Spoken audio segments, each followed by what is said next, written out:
পড়ছে বন্ধু, রাত থেকে সমানই বৃষ্টি। আজকে মেয়েটার আবার স্কুলে পরীক্ষা আছে, না পাঠালেই নয়। বন্ধুরা, এটা তো ব্লগে তোমাদের অনেক অনেক স্বাগত। তোমরা সবাই কেমন আছো? আশা করি তোমরা সবাই খুব ভালো আছো। তো কী বলো তো বন্ধুরা, যখন গরম ছিল তখন মাথায় জল ঢালার জন্য অস্থির হয়ে যেতাম, আর এখন যেহেতু ঠান্ডা সেহেতু মাথায় জল ঢালতেই ভয় লাগছে। কী অবস্থা বলো তো, বলি না আমাদের সব দিকেই মুশকিল। এত বৃষ্টি পড়ছে আমাদের এখানে যে এখানকার মানুষজন সব পাগল হয়ে যাচ্ছে। কি করে স্কুল যাবে, কি করে অফিসে যাবে, সেই চিন্তা ভাবনা সবাই করছে। এখানে একেবারে বন্যা হওয়ার পরিস্থিতি দাঁড়িয়েছে। যাই হোক বন্ধু, সকাল সকাল আগে পুজোটা সেরে নিই, তারপরে রান্নাঘরে ঢুকবো। এই বন্ধু, পুজো সেরে নিলাম নববিষ্ণু করে। কি বলতো, সলতে পড়ানো ছিল না, দেরি হয়ে গেল। সব কিছু রেডি টেডি থাকলে পুজো করতে সুবিধা হয়। চলো রান্নাঘরে ঢুকি, মেয়ে যাবে স্কুল। মেয়ের আজকে আবার পরীক্ষা আছে। মেয়েটার টিফিনের জন্য ম্যাগি করে দিচ্ছি। Maggi Maggi Maggi. ডিম গেল স্কুলে। আজকে যদি পরীক্ষা না থাকতো ওকে আজকে পাঠাতাম না। তাই ওকে বললাম, দেখ ভালো দিদিমণি কিন্তু পড়িয়েছে, মানটা রাখিস। তো কী বলতো বন্ধুরা, যখন আমরা কি ছোটোবেলায় যখন স্কুলে পড়তাম তখন ওই যে বৃষ্টি হলে পরে রেনিডে দিয়ে দিত না ছুটি, আর ওই যে বৃষ্টি ভিজে বাড়িতে আসবো, সেই মজাটা যে কতখানি ছিল, এখনকার বাচ্চারা তো সেটা জানেই না। তো যাই হোক বন্ধু, বেশি বকবক করি না। ডিমের টিফিন খাওয়ার দিয়ে অন্তত পাঠালাম, এবার বাকি রান্নাগুলো আমি করব। তোমার দাদাভাই আবার 1 ঘন্টা পরে বেরোবে, 9টার সময়। একজন 8টা, একজন 9টা, সব ছাতা ছুতা সব রাখা আমাদের এখানে। এই তো বন্ধু, মাল মশলা বার করে নিয়েছি, পুঁই শাক করবো আজকে। আর দেখো কাঁকরোলগুলোর অবস্থা, হলুদ হয়ে গেছে। আজকে আলু দিয়ে কাঁকরোল সেদ্ধ মাখা করব, দারুণ লাগে কিন্তু পেঁয়াজ কুচি দিয়ে। আজকে পুঁই শাক বড়ি দিয়ে হবে। মুসুর ডালের বড়া হবে, মুসুর ডালের বড়া। আমাদের ঘরে আর কিছু হোক না হোক, শাক পাত আর বড়া দেখবে প্রায়ই হয়। পুঁই শাকের ডাঁটাগুলো এখনো সেদ্ধ হয়নি, আর একটু হবে।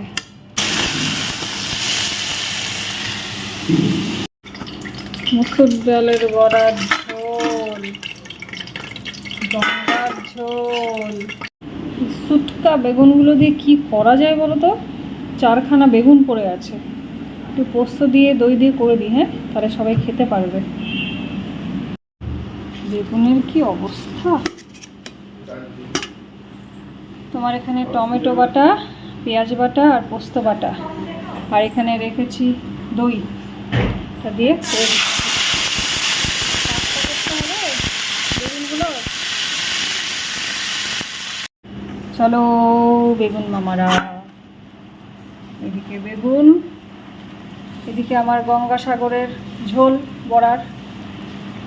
মোটামুটি আমার রান্নার আজকের মতো কমপ্লিট হলো বাবা। তো বন্ধু, এক ঝলক রান্নাটা দেখে নাও। এটাকে তোমরা দই বেগুন বলো, পোস্ত বেগুন বলো, যা নামকরণ দেবে দিও। আর এই হয়েছে আমার মুসুর ডালের গঙ্গার ঝোল। এদিকে হয়েছে পুঁই শাক, এদিকে হয়েছে চিকু আর জনির সবজি সেদ্ধ, এদিকে হয়েছে আলু আর কাঁকরোল দিয়ে মাখা। ভাত তো হয়েইছে, ব্যাস আজকের মতো রান্নাঘর থেকে আমার মুক্তি। আমাদের সকালের খাবার বেড়ে নিলাম। চলো এবার এক এক করে সবাইকে দিয়ে আসি, তারপর নিজে খাবো। যাই হোক বন্ধু, রান্নার দিকে কমপ্লিট করে নিয়েছি, সমস্ত কিছু ঢাকা ঢুকি দিয়ে রেখেছি। এবার হচ্ছে আমাদের দুপুরবেলা খাওয়ার পালা। তোমার দাদাভাই বেরিয়ে গেল, ইমো বেরিয়ে গেছে, বাপি ওইদিকে কোথায় বেরোবার চেষ্টা করছে। কোথায় বেরোচ্ছ? বাজারে যাচ্ছ? ছাতা নিয়েছো? বৃষ্টি পড়ছে, ছাতা নিয়ে যাও। ছাতা হচ্ছে বর্ষাকালের সঙ্গী, সব সময় নিয়ে যাবে। চলো বন্ধু, দেখি কি করি এবারে, ডিগবাজি খাই না কি করে উল্টে পড়ি। রোদ নেই, বুঝতে পারলে তো, কিন্তু বৃষ্টিও নেই। তাও জামা কাপড়গুলো এসে মেলে দিয়ে গেলাম, যদি হাওয়াতে একটু শুকায়। সেই সঙ্গে কটা ফুলও তুলে নিয়ে যাই, সকালবেলা আসতে পারছি না এই বৃষ্টি বাদলের চক্করে। এত রেগে গেছে না আমাদের উপরে, বৃষ্টি একদম ঝাঁপিয়ে দিচ্ছে। আবার কত কত জায়গায় বৃষ্টিই নেই। বৃষ্টির লক্ষণই নেই, তারা আবার বৃষ্টির অপেক্ষায় বসে আছে। ওই যাকে যেটা দিচ্ছে তার সেটা সহ্য হচ্ছে না, এই হয়েছে ব্যাপার। কখনো ফুল পেলাম, সকালে এসে নিয়ে গেছে। আর রাত্রিবেলা 2টো ডিম বেঁচেছিল, 2জন খাইনি, সেই ডিমটাকে ভেজে দিলাম। আর এদিকে ভাত বসালাম আরেকবার গরম হতে, কারণ ঠান্ডাটা খাওয়া যায় না।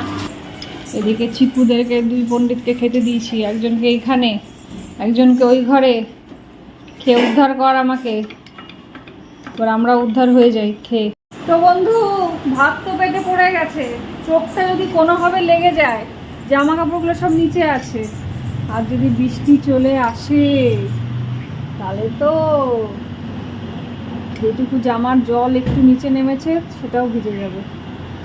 থাকবে আর ওইটুকু জল হলে আর কি করা যাবে, ভিজুক, এমনিও ভেজা অমনিও ভিজে। চল রে চিকু, আয়, চলে আয়, ফ্যানটা কমিয়ে দিই, খুব ঠান্ডা লাগছে। তোমার দাদাভাই বলছে কাঁঠাল খাবে, বলো তো এখন গিয়ে আমাকে ছুলতে হবে।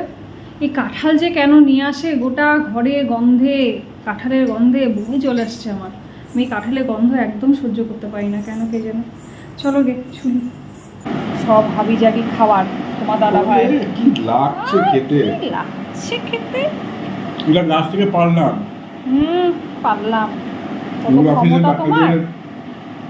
ডিস্ট্রিবিউটার বাড়িতে আছে, বললো দাদা নিয়ে যাও, খুব ভালো খেতে, খুব মিষ্টি হবে। এই কাঁঠাল হচ্ছে আমার 2 চোখের বিষ। আমার কি বলতো, বোঁদের সাথে মুড়ি বা বোঁদের সাথে ঝুড়ি, এগুলো দিয়ে খেতে খুব ভালো লাগে। কে এলো? স্যার এসছে, ডিম স্যার এসছে। এখানে অল্প একটু ছানা দিই সবাইকে। ভাবি নাও, ছানা খাও, ছানা ভালো জিনিস খাও। ভাত করলাম তোমার দাদা ভাইয়ের জন্য। এদিকে সমস্ত তরকারিগুলোকে বার করে রেখেছি, এগুলোকে এবার গরম করব, সাথে করব রুটি, আর করব একটু পায়েস করবো ভাবছি আজকে। তো বন্ধু, রাতে খাওয়া দাওয়া কমপ্লিট হয়ে গেছে, গ্যাসের জায়গা পরিষ্কার করে রেখেছি, খালি এটা খালি চালান করব ফ্রিজে। এদিকে তোমার বাসন মাজা অর্ধেক হয়েছে, এদিকে তোমার বাসন মাজা হয়ে গেছে। তো কি বলো তো বন্ধুরা, আমরা আর কি ছোটো থেকে জেনে এসেছি যে রাত্রিবেলায় অন্তত রান্নাঘরটা পরিষ্কার পরিচ্ছন্ন করে রাখতে হয়। এঁঠো কাটা বাসন যেগুলো থাকে সেগুলোকেও নাকি রাখতে নেই। মা লক্ষ্মী নাকি আসে রান্নাঘরে রাত্রিবেলায় দেখতে। তো যাই হোক বন্ধু, জানি না মা লক্ষ্মী আসে কিনা, তো এরকমভাবে বরাবরভাবেই করে এসেছি, তো তাই আজও সেটাই করি। তো যাই হোক বন্ধু, আজকের মতো ব্লগটা এখানে শেষ করছি। যদি ভালো লেগে থাকে অবশ্যই একটা লাইক করে দিও। কালকে আবার একটা নতুন ব্লগ নিয়ে আসবো, ততক্ষণে আমার টাটা, দেখা হচ্ছে নেক্সট ব্লগে। তো চলো এটাকে পাচার করি ফ্রিজে, আর বাসনপত্রগুলোকে গুছিয়ে রাখি। সেই সন্ধেবেলাকার চা, সমস্ত কিছু